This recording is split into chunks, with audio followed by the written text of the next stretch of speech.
So Allah subhanahu wa ta'ala tells us in Surah Baqarah in verses 250, 250 and 251. Bismillahir Rahmanir Rahim. وَلَمَّا بَرَزُوا لِجَالُوتَ وَجُنُودِهِ. Allah tells us of Jalut, meaning Goliath. See, so the Quran speaks of Goliath. The whole story of David and Goliath. And Allah tells us, قَالُوا رَبَّنَا أَفْرِغْ عَلَيْنَا صَبْرًا وَثَبِّتْ أَقْدَامَنَا وَانْصُرْنَا عَلَى الْقَوْمِ الْكَافِرِينَ. You hear this dua a lot of times, but this is where this dua came from. That when the soldiers and the army of Talut, of which David, Prophet David, was a young boy then, he was part of that. When they realized that Goliath and his army and his thousands and thousands and thousands of people were so strong and powerful and they don't think they could have handled him, they made this dua.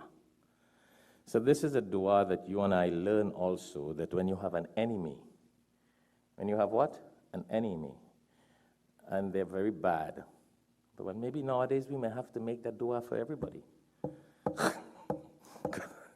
Nowadays your wife, your children, your brother, your sister, everybody may have to read this dua and blow it on them. What do you think, Brother Hassan?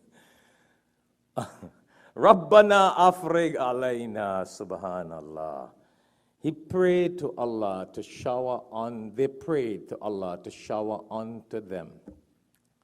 Sabran wa thabbit aqdamana.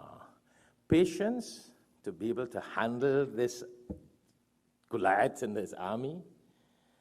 And also to give them firmness, steadfastness, strength. And you see, when Allah speaks of aqdamana, feet, for your feet to stand firm, meant that they will be firm against Goliath and his soldiers. Yeah. Fansurna ala al-qawm al-kafirin, kafirin, and the dua is, help us from the disbelievers. See?